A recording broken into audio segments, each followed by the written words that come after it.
Krishna, dear devotees, my humble obeisances to you all glories to Srila Prabhupada.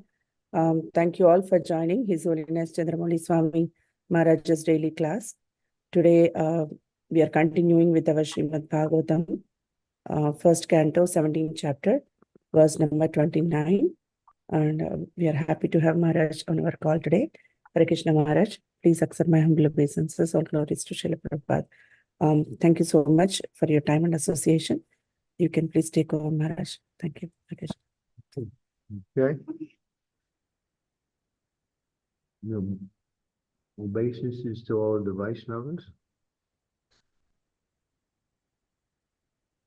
Om Namo Bhagavate Vasudevaya. Om Namo Bhagavate Vasudevaya.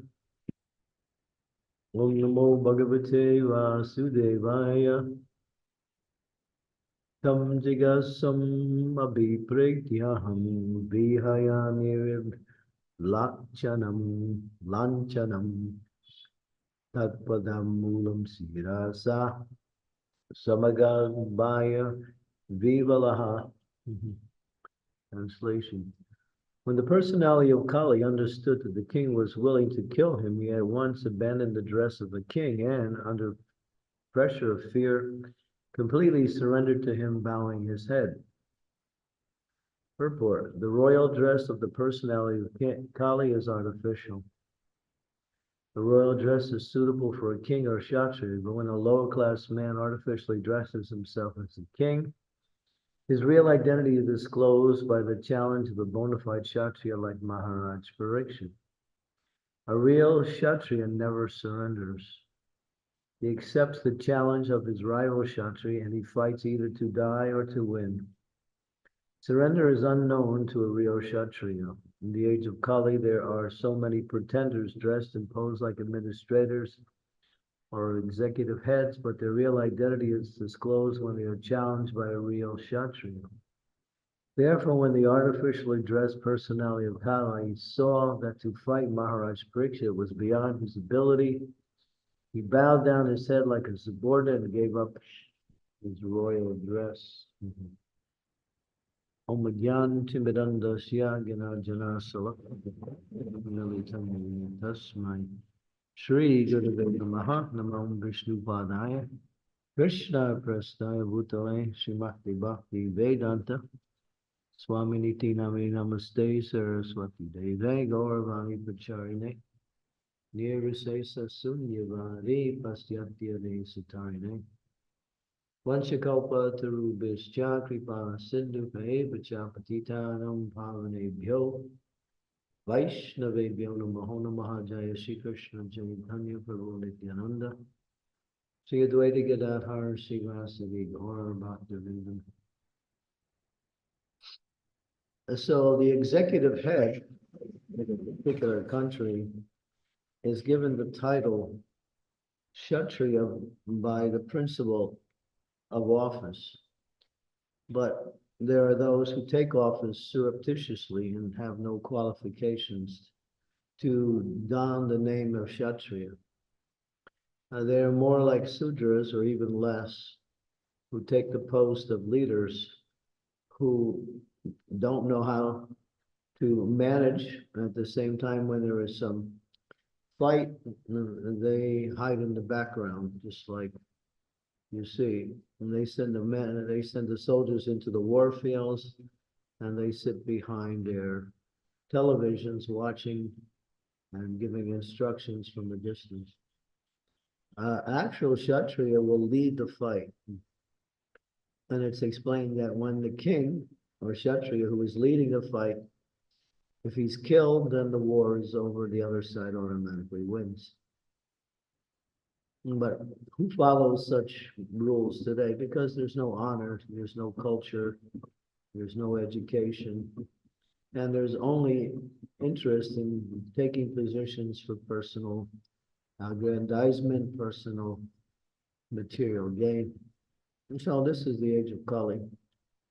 Here it says that Kali surrendered. He could see that he had no choice. He knew he would be killed. So in one sense, he wasn't a real Kshatriya, as it says here. A real Kshatriya either accepts the challenge and fights and either wins or dies in the battle. And that's a real Kshatriya. And it says there's Kshatriyas who actually follow Kshatriya codes. And even if they die on the battlefield, they attain to the heavenly kingdoms automatically. That's a guarantee. So here we see this false person who takes the role as a king. And we see that in many areas of leadership, people surreptitiously or pretentiously take a position.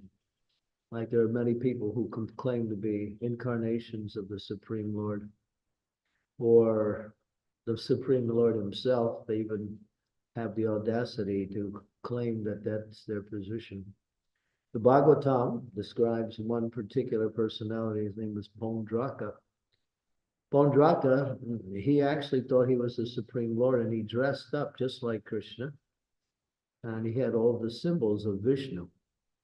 And the club, the lotus flower, the conch, and the disc. And then he sent a message to Krishna. When Krishna was at the house in, what was it, the assembly house in Dwarka, and he was there with many of his followers. And Yudhisthira, many generals were also there. And so a messenger came and read this message to Krishna that, give up your false position as the supreme. I am actually supreme. I will challenge you and defeat you, and then you'll be forced to give up all of your false positions. And when that messenger read that letter, everybody laughed so loudly that it was uproarious. Krishna just smiled. Yeah, who's this rascal? And so the goddess of fortune, Saraswati, or the goddess of learning, I'm sorry, Saraswati, she actually said that such statements are actually in the reverse. That he's saying, that Pondraka, this false Krishna, is actually saying, please come and meet me. Now you are actually the real person, and I am simply pretentious. But I'm attached to the idea that I'm God. So please help me give up this false idea. That was the real meaning behind his words, because the Supreme Personality of Godhead, no one can criticize the Supreme Personality of Godhead because he's beyond reproach. He's beyond criticism. He has no faults. There is no criticism that fits him.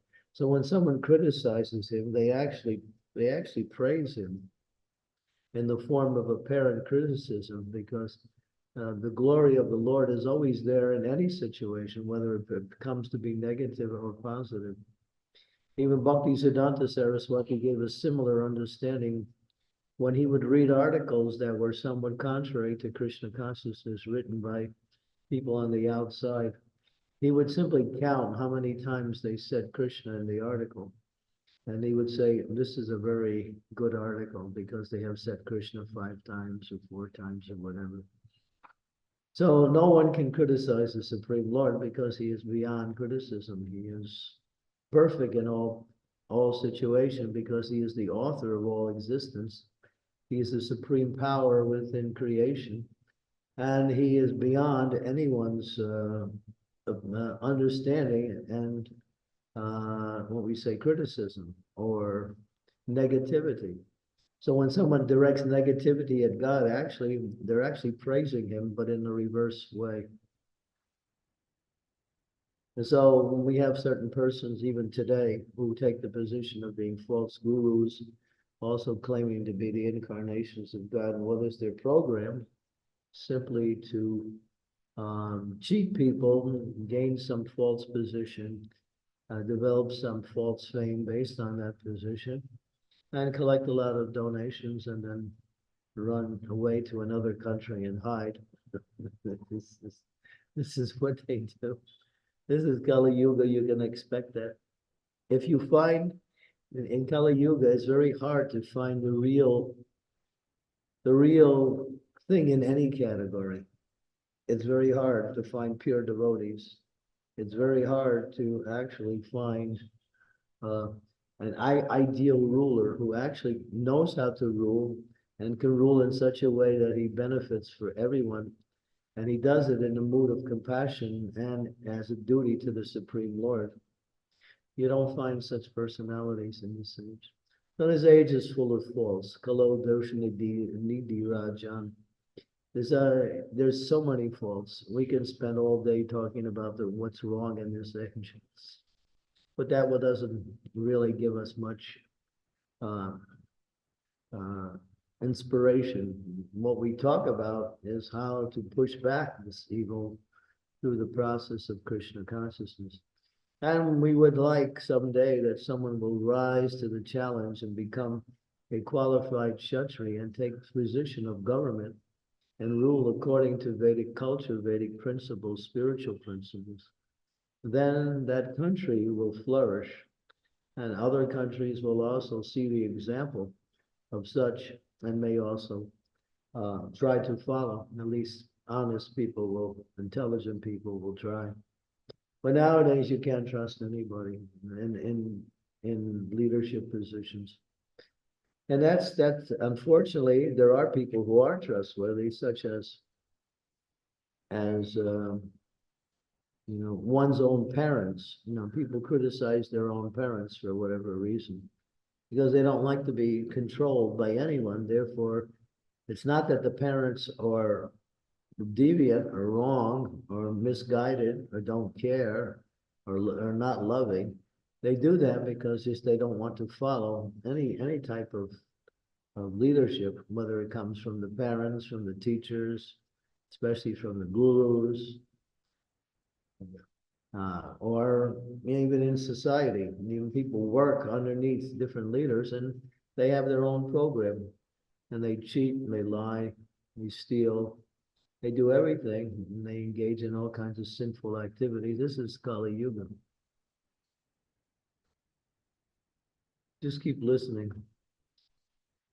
But this is Kali Yuga. It'll continue to go on in this same way, because this is the age of Kali. And as we mentioned previously in yesterday's class, and it follows the same thing, that the devotees of the Lord, those who are actually following Srila Prabhupada's mission carefully, are actually the well-wishers of the entire human population. And therefore, one should take shelter of them, get guidance from them. And Prabhupada, he was the ideal person. He taught us not so much, and not only about how to worship the Supreme Lord and how to achieve perfection in that worship and then ultimately go back home, but he taught us a lot of practical things on how to live in this world in such a way as not to get trapped by all the arrangements that are made by society in order to victimize the conditioned souls. Prabhupada taught everything. It's interesting. If we take time and read his books and listen to his lectures very carefully, we'll find that anything, everything, anything you need to know about anything in your life or in life in general, Srila Prabhupada covered it. This is amazing. And it's not some statement.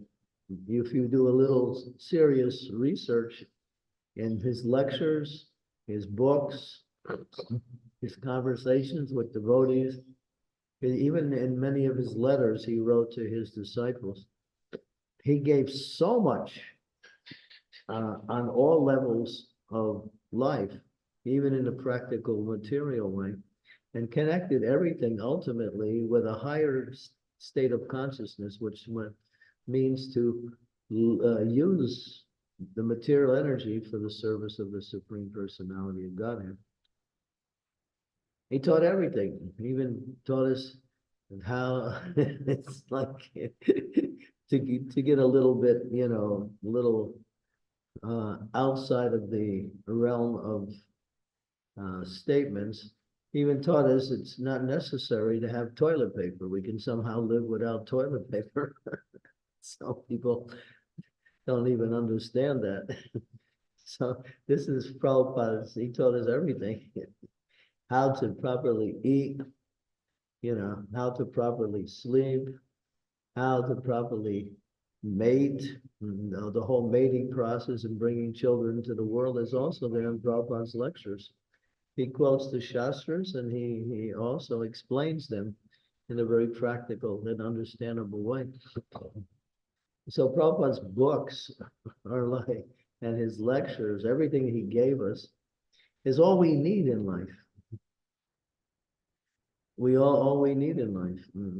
Anything outside of that, if you find some connection, it's just supportive. The Prabhupada gave everything.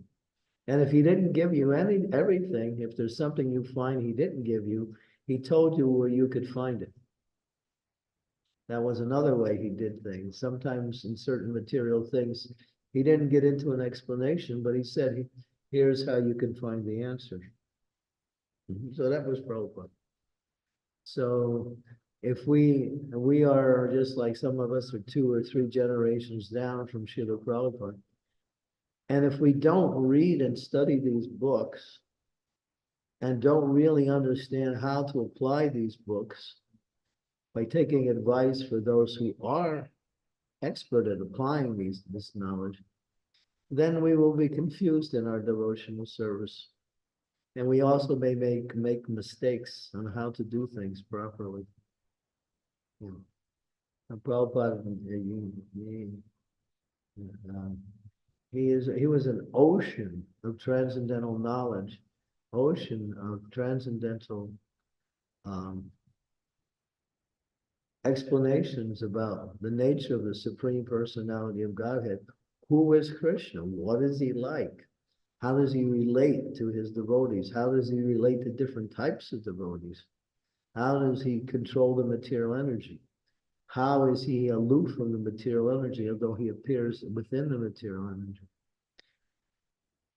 All of this knowledge inspires the devotee towards pure devotional service. So that is Srila Prabhupada. So there was an example, one devotee, he was one of the first devotees in our movement. His name was Hayagriva, and he met Prabhupada back in 1965, when Prabhupada first came to 26 Second Avenue in New York, even before then. And one night he had a dream, and then the next day he told the dream to Prabhupada. He said, Srila Prabhupada, I had a dream, and in the dream, I saw Krishna speaking transcendental knowledge to Arjuna. And then in the dream, everything changed. You became Krishna and I became Arjuna. And Prabhupada said, yes, this is correct.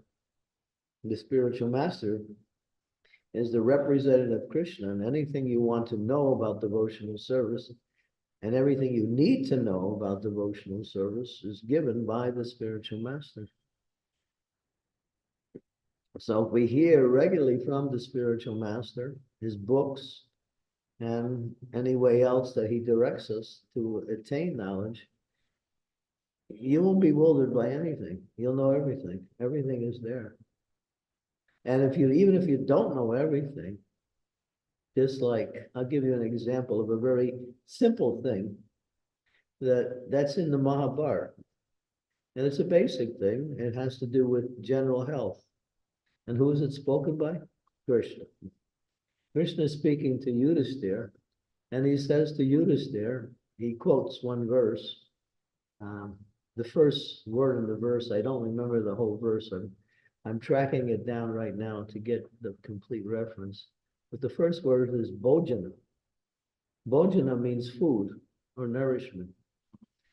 And Krishna says that after you finish your meal, if you want to keep good health, take 100 steps. That's Krishna. Why would Krishna, explain something so ordinary about health in a practical way?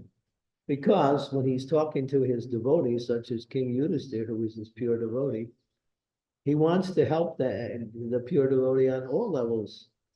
And the pure devotee is always eager to hear from Krishna about anything that Krishna may speak. Because whatever Krishna speaks is the absolute truth. There's no question whether it's right or not. Because it's coming from the perfect source, it is never challenged and it's never wrong in any situation. Of course, sometimes you have to understand how to apply it, and that becomes the second part. But Krishna says, hey, after you eat, take 100 steps, and then you'll get the benefit of that meal.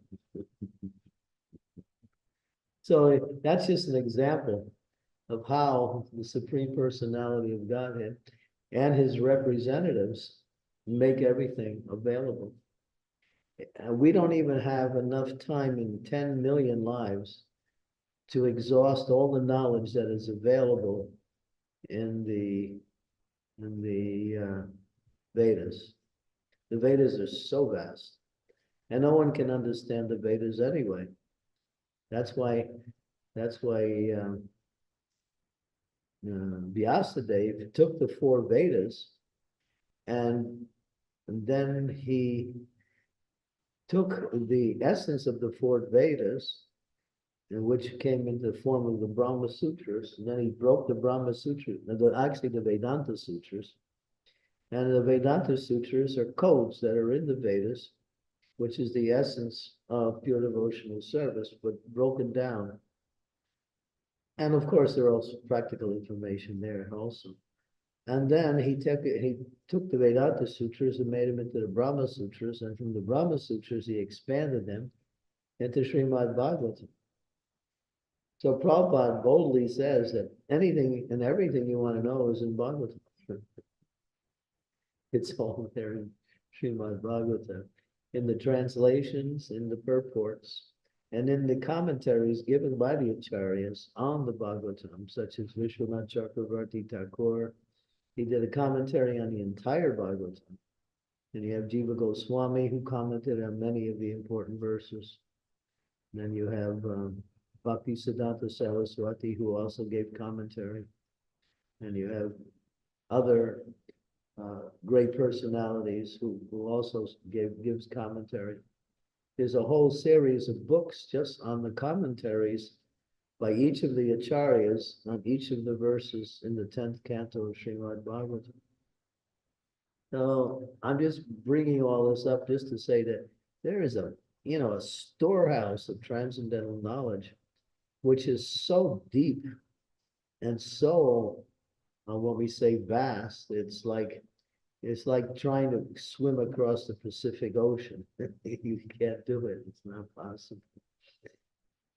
But this knowledge is so, and therefore devotees should take time and study these books. And because this is the difference between making advancement based on understanding and remaining bewildered and confused and don't know what to do and how to act or what is actually correct in whatever circumstance you find yourself in life. Everything is there. All you have to do is understand it, try to memorize it, write it down. There are books. Also, there's books on the books. This is also the duty of the followers of the spiritual master, that whatever books the spiritual master writes, his followers are meant to take his books and explain them even further according to time, place, and candidate. Not that they change anything, but they go into greater detail. And depending on the situation because the world situation does change, but the knowledge doesn't change. It's just the application may be slightly different. So that understanding of the application is important because the situation warrants that understanding, even though one may know the knowledge, but if one doesn't know the knowledge and how to apply the knowledge, then one will again find themselves making mistakes or acting in the wrong way. So yeah, Srila Prabhupada's books, especially Srimad Bhagavatam. Here we are in the midst of Bhagavatam. We're getting Prabhupada's purports on this. When you read the translation, how much can you understand? But then you see that why is Kali surrendering? Because he's not a Kshatriya. Even though he's dressed like one, he's not a real one because he surrenders. Kshatriya never surrenders. And so we learn from Srila Prabhupada what is the actual quality or characteristics of a real Kshatriya, simply by his commentaries. And of course, then this goes on to explain what will happen. I mean, in the case of Kali, he had no choice. He wasn't a Kshatriya. He would be no match to fight against the Maharaj Parikshit. But he did cause harm to a cow and a bull. So in one sense, he's picking on people who are defenseless, such as animals. And this is very popular in the age of Kali, that people kill animals indiscriminately so they can enjoy some kind of sense gratification or make some economic gain through this, make some business around it. This is, so you don't find any real Brahmins in this age, real Kshatriyas, real Vaishyas. Mostly people are Sudras and less. Sudras means they go to work to make money. If you work for someone, you're not a Brahmin. If you have to go out and earn your livelihood by working for someone else, you're not a Brahmin. You may have a Brahmin thread given to you by your spiritual master, but it doesn't really identify your position. A real Brahmin will not work for anyone. They would rather starve than to, accept the position of being a beggar and having to give some employment to others. Of course, they do great service. They give advice. They give spiritual advice. They give even practical material advice. They give medical advice. Brahmins they're also Kavirajas. They give medical advice. And they're also expert at astrological understanding, predicting the future. That's a real Brahmin.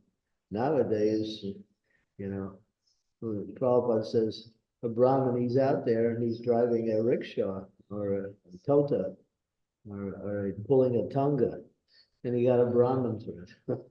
So he's working like a low-class person, but he says, I'm born in a Brahmin family, therefore I'm Brahmin. So this is false.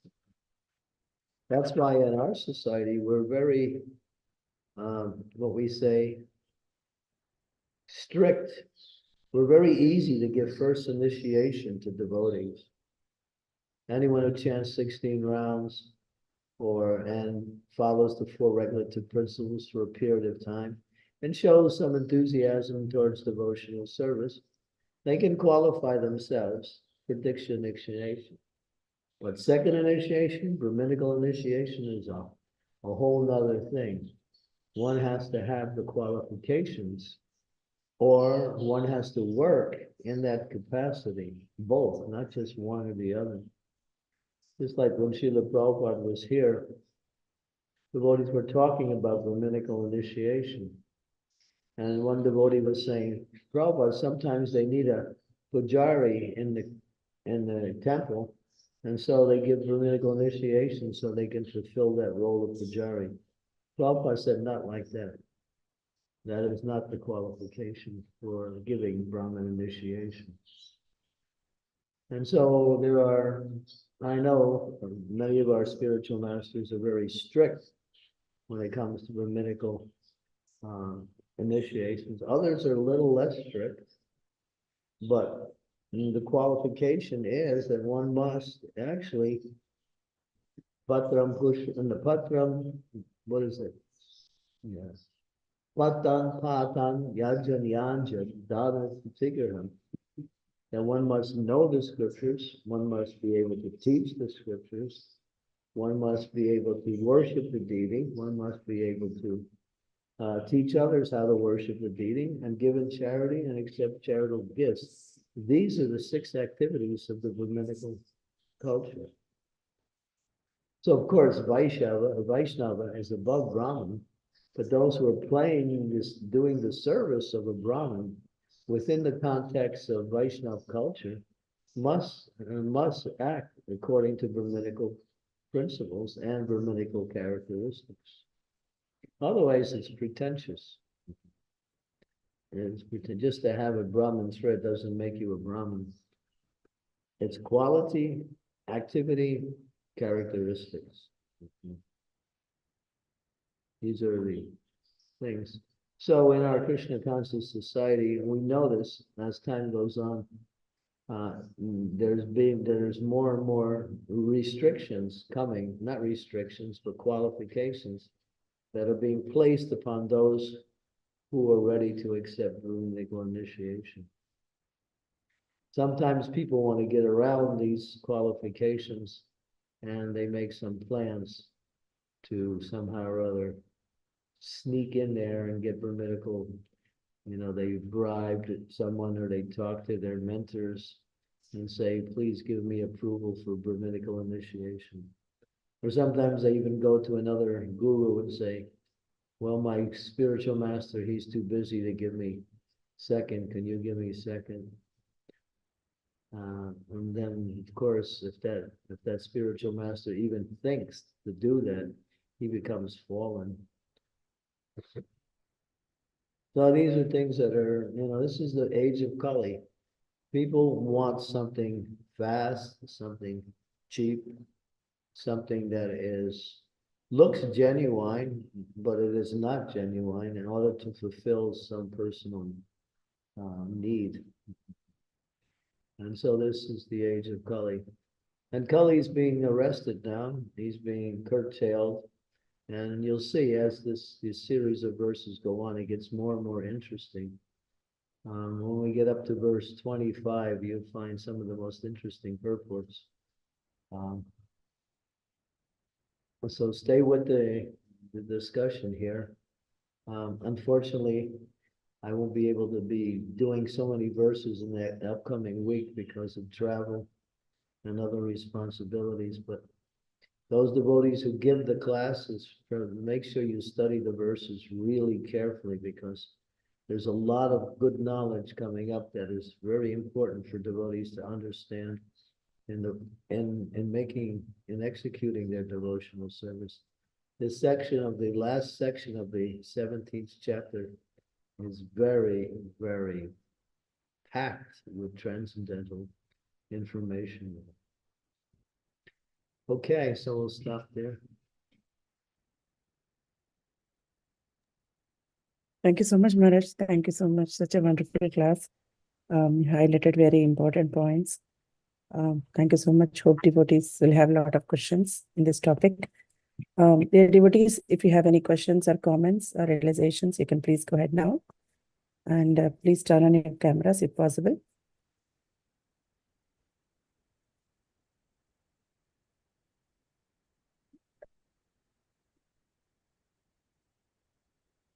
Maharaj, while others are thinking, I just want to um, ask that. So in the purport, Prabhupada is saying surrender is unknown to a real Kshatriya. Right. So, but we see that in our scriptures, many Kshatriya Maharajas, they surrendered to the Lord and they become pure devotees, right, Maharaj? Well, yeah, wait, that's not the same. He's talking about in a fight. They don't surrender in a fight. Okay. That's the non-surrender. When Mhm. a Kshatriya is challenged, they will fight and they'll fight to win or to ultimately to attain the heavenly planets. Okay, so that type of surrender. Okay, got it. Yeah, not surrender to the Lord is It's is different. is necessary for each and every soul. Mhm, mhm. You don't want to fight with Krishna. We're still doing that, and that's our problem. Yes, Maharaj, that's true. Yeah, thank you. Sridevi Mataji, you have a question. Yes, thank you. Dear Guru Maharaj, please accept my most humble obeisances. All glories to Srila Prabhupada. Thank you, Guru Maharaj, for today's class. Srila Prabhupada said, I am giving society a head and therefore training all these young boys and girls to become Brahmanas. Is it that now that the Brahmanas are trained, they will then go on to train the Kshatriyas, Vaishyas, Shudras, and that was the 50% Varnashram that Srila Prabhupada said we have to complete? Yeah, actually, he gave that discussion in Morning Walk Conversation, March 14th. He explained that collectively, the Brahmins should know how to educate those in other Varnas, Kshatriyas, Vaishyas, and teach the different skills in these other Varnas. The Brahmins are the teachers. That's a collective effort, not that each Brahmin has to know everything. So that was there, yeah. And that's part of the developing of the Daivi Vanashram. That's necessary. That's what my book is about.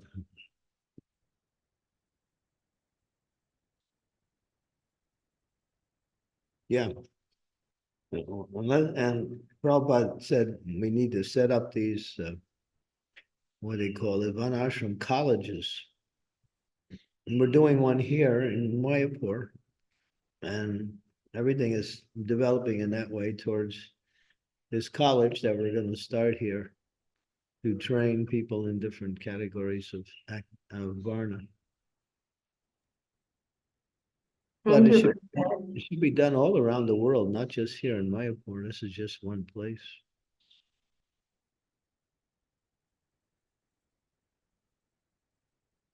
We don't understand Krishna consciousness. We think, well, it's just, you know, it's just going on with our material life and chanting Hare Krishna. It's not like that. And that's what we're doing. We don't change our material life at all, and we add Hare Krishna to it. That's nice. That's okay, but you'll remain neophyte. You won't actually come to the next stage of bhakti, which is the middle stage.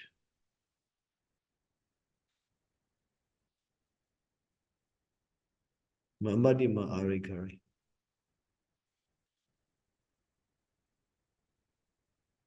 So the spiritual master leaves the world because there's too many neophytes. And Bhakti Siddhanta also made that. He said too many neophytes. So Prabhupada said that about his guru too.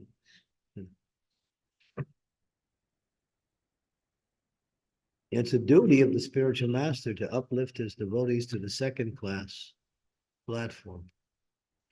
And they must take advice and guidance and practically apply that knowledge and come to that second class stage, which is described in the Nectar of Instructions. The 3 stages are there with the characteristics. Second class stage, the neophyte devotee, he worships the Lord and the spiritual master, really doesn't have much regard for the other devotees, doesn't preach. He somehow or other just goes on with his own services. And he's called a Prakrita Bhakta. He's materialistic Bhakta. Although he's chanting and he has a guru, still his mind is still somewhat fixed on his own spiritual advancement, and he's not interested in anything else but that. But he doesn't know that his spiritual advancement means to come to the next platform. And the Madhyaman platform is to develop love for Krishna and serve Krishna in a loving way, to make friends with other Vaishnavas and work together to serve the Lord in different capacities, to reach out to the innocent, the fallen souls, and bring them to Krishna consciousness. We call that preaching, teaching, outreach. And the last is they're very much aware of those persons who are envious, who are mischievous, who are demoniac, who are pretty much, in essence, against spiritual life. And they 100% avoid those persons.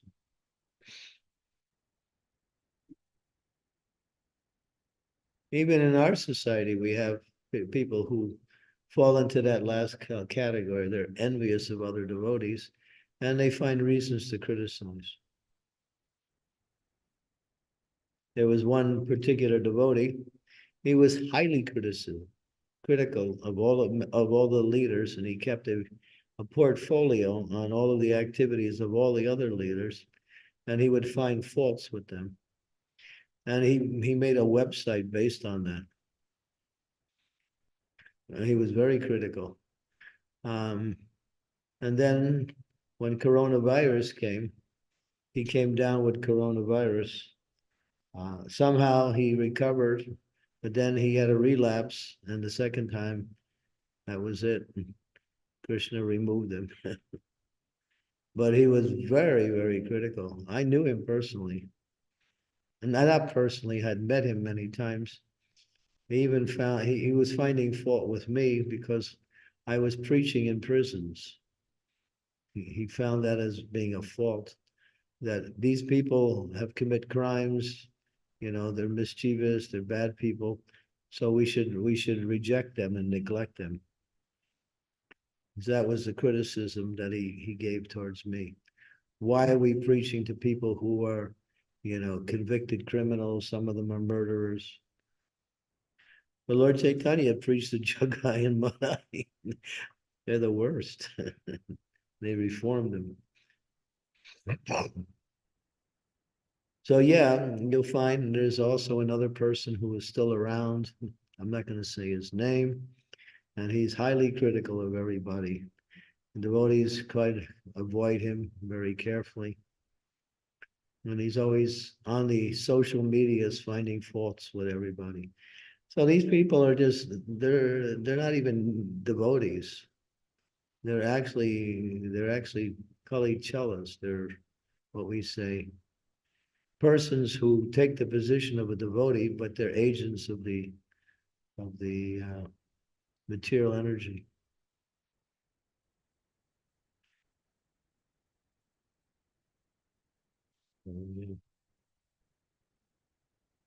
Anyway, that's another subject.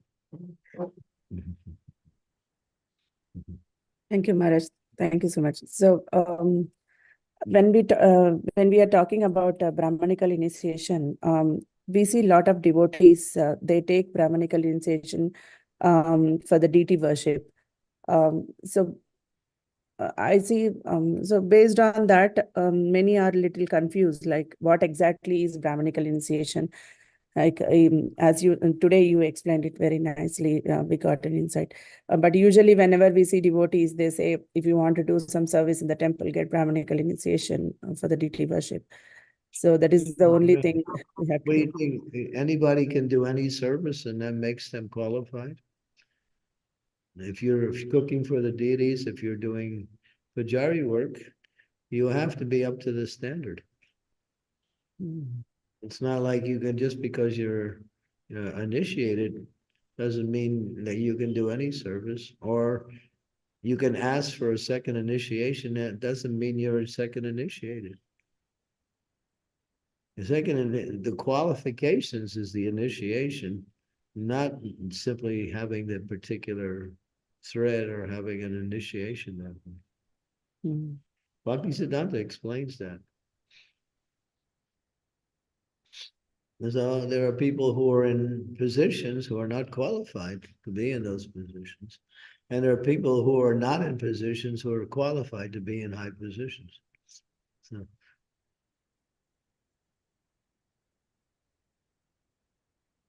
like Yes, I ma'am. know one person who is highly qualified to take a very important position, but he's rejected because for whatever reason.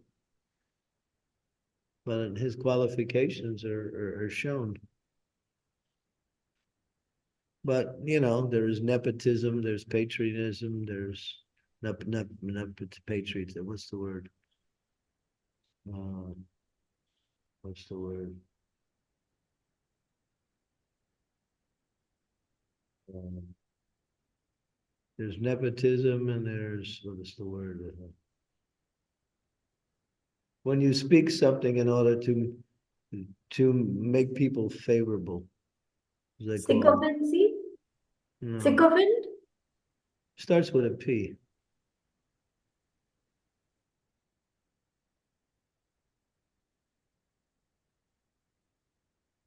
And when you patronize, what's the word?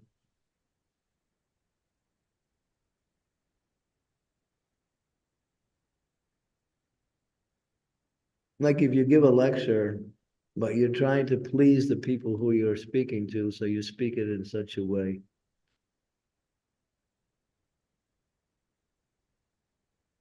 Just to please the audience. Patronizing, yeah. Patronizing. Yeah. Yeah. Patronizing.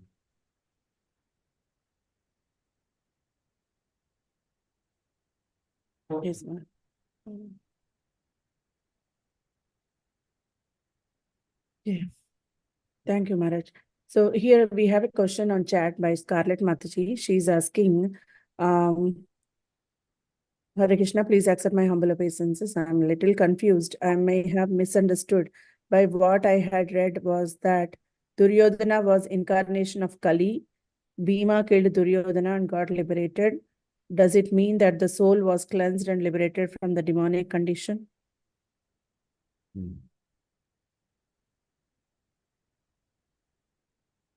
Well, that's our philosophy. It doesn't say anything directly that I know of in relationship to Duryodhana, but he was killed on the battlefield by a devotee. He was a Kshatriya.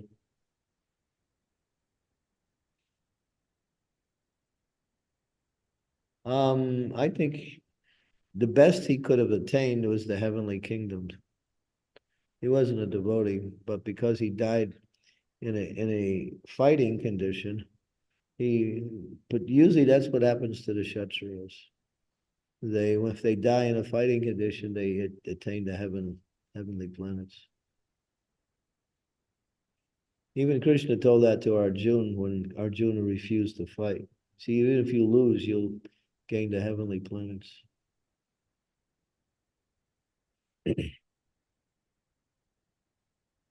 Yes, Maharaj. Yeah. Thank you. Sridevi Mataji, you have a question. Yeah, Guru Maharaj, I would like to humbly get some clarification on this. For first initiation, generally devotees have to be carefully following the four regulative principles, chanting 16 rounds, and do the ISKCON disciple course, and serve in a temple for at least 1 year in order to qualify for first initiation. Is that correct? Yeah, then they have to be accepted by the spiritual master also. Hmm. But So they have usually the qualifications that they attain, as you mentioned, are the acceptance. Because the spiritual masters, a lot of times they don't have the ability to be able to see all of their aspiring disciples and how they're actually making advancement.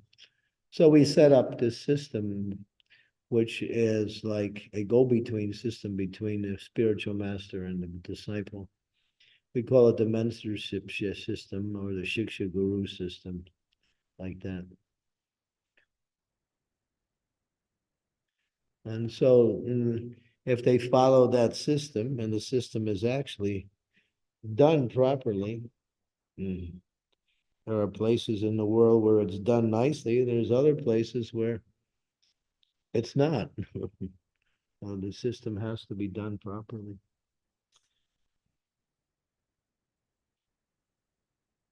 People don't like that.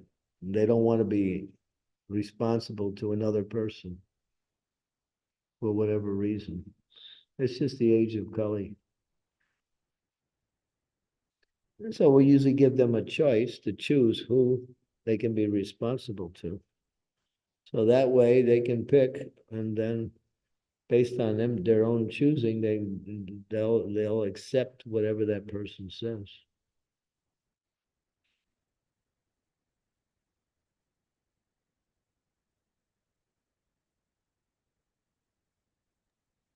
Thank you so much, Guru Maharaj. Thank you, Maharaj. There is a question by Scarlett Mataji again. Is talking to adult children about Krishna consciousness considered as preaching? What's the question? Is talking to adult children about Krishna consciousness considered as preaching? Can you rephrase the question to make it sensible? So I think she is talking about her own children, Maharaj, where they are adults, and she is talking about Krishna consciousness to them. So, and is it considered as preaching? She is asking. Well, preaching is a broad term.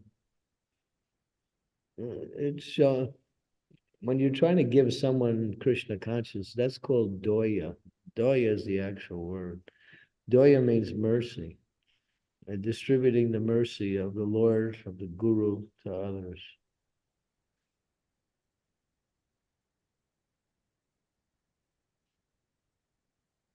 So preaching can understand as a systematic way of giving Krishna consciousness, Maharaj? Preaching is a general heading, and then there's subheadings that fit more appropriately depending on what is being done. Mm. You don't preach to your children.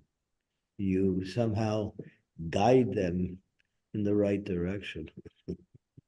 Mm.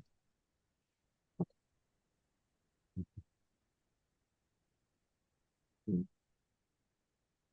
Thank you, Maharaj. Sakshi Mataji, please go ahead. Hare Krishna Maharaj, please accept my humble obeisances. All glories to Prabhupada. Maharaj, we read scriptures and learn so many things, but when it comes to application, I always fall short. How to check on whether the application is appropriate according to the situations? Well, you have a sangha there. You're in indoor. There's many devotees there in indoor. And so, yeah, you can check with the other devotees. That's the meaning of sadhu sangha, to get help, assistance from fellow Vaishnavas, people who are qualified.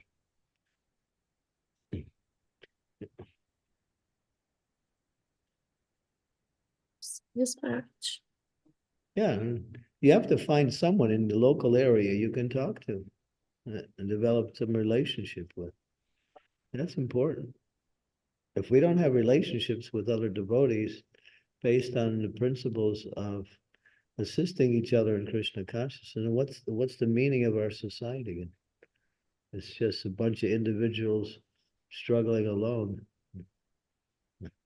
That's not Krishna consciousness. Maharaj, because of some past incidents, it's very difficult for me to um, uh, trust people. So in that situation, Oh, uh, I've been to Indore many times. There's a lot of nice people there. yes, there are Maharaj, but the problem is with me. Oh, I think you're making the problem by your negativity. If you want your answers answered, if you want your questions answered, you can find it. And if you don't trust anybody in Indore, just go to Ujjain. Ujjain is even more full. There's so many qualified devotees there. Yes, Maharaj. I mean, we have an ocean of assistance there. And if you say you can't, you get bewildered, then that means you're not taking advantage of the association. Yes. Thank you so much, Maharaj. Yeah, but do something. Don't just thank me. Definitely, Maharaj. Thank you. Please bless me, Maharaj. I bless you to yeah, sadhu sangha, association with devotees. Thank you so much. Okay, so we're running out of time now. Yeah. Maharaj, I just want to tell you that with your blessings and encouragement, I just joined a Bhakti Vaibhava course by Gauranga Darshan Prabhu to read Srimad Bhagavatam systematically and deeply. You joined what? Bhakti Vaibhava course, Maharaj, where we gave Srimad Bhagavatam for 6 Where's it? cantos. Where's it being taught? It is by Gauranga Darshan Prabhu from GEV. Oh, good. Yeah, it's It's already started, Maharaj, last year, but I joined in the middle. Prabhu said you can do self-paced mode, and there are recordings and everything available. So I'm listening to his lectures and even attending them right now. good. If you get Bhakti Vaibhava, you're fixed. Thank you, And you Maharaj. go on to Bhakti Vedanta and finish the 12 cantos. Yeah. By all your mercy and blessings, Maharaj. Oh, I want you and everybody, all the disciples, to do that. Even Satyabhama Mataji also thinking, I think she already enrolled, or yesterday Yeah. only she asked me. She wants to do. Gauranga Darshan is a genius. He's brilliant. And he's a Even Sachinandan, very sincere devotee too. yeah, even Sachinandan Maharaj is, His Holiness Sachinandan Maharaj is also attending the classes, Maharaj. No, that shows the quality of Gauranga Darshan.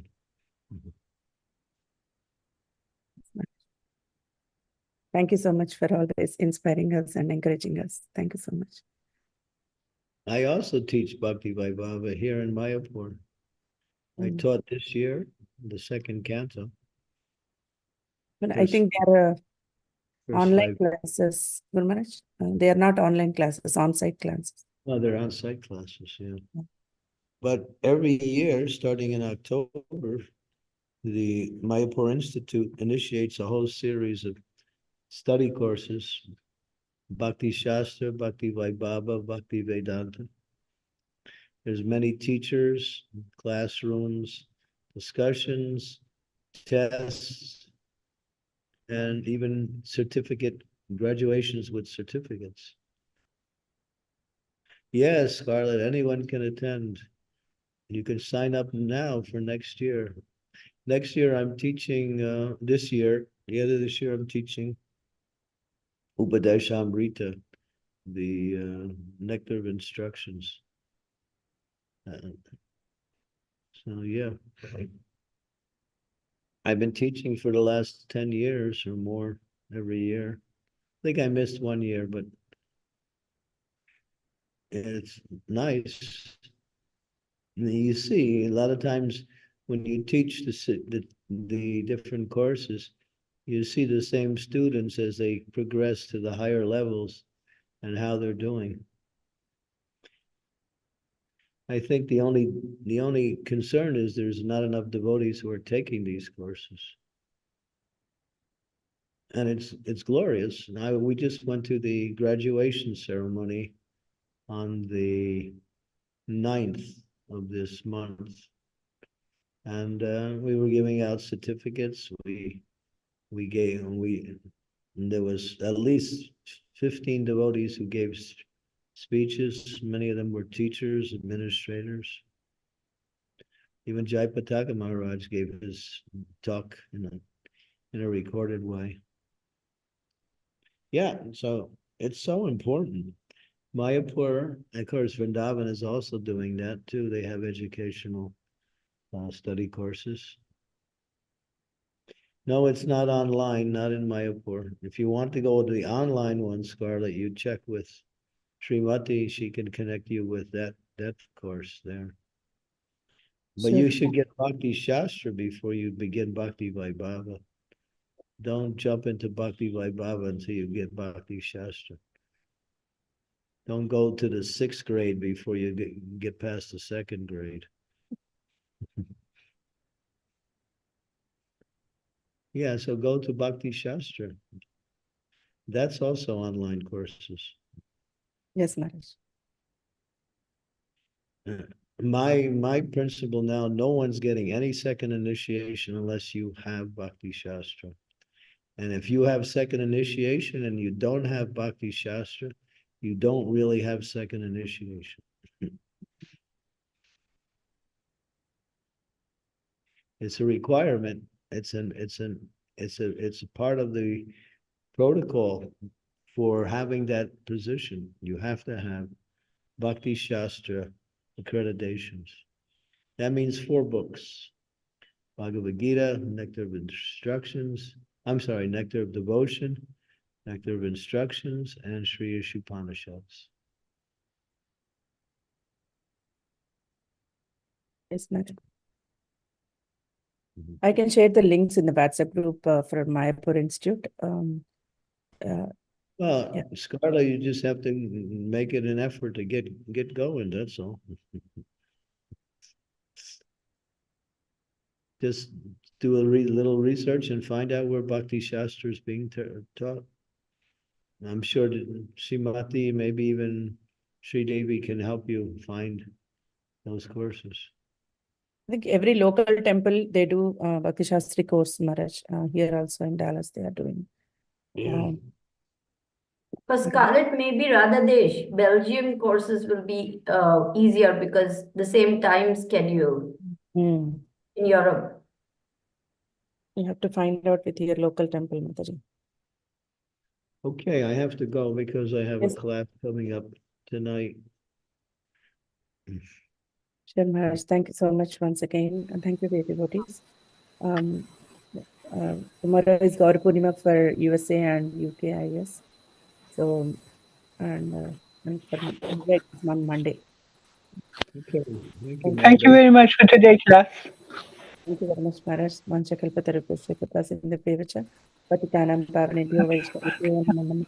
Srimad Bhagavatam Ki Jai, Srila Prabhupada Ki Jai. Yeah. Thank you so much. Hare Krishna. Hare Krishna, dear devotees. Happy Gaur Purnima to everyone. Hare Krishna. We'll see you again tomorrow. Yeah, I will not be here tomorrow, but I'll Yes, be ma'am. here Tuesday. Will be the next time. Okay. Thank you. Hare Krishna. Hare Krishna. Hare Krishna.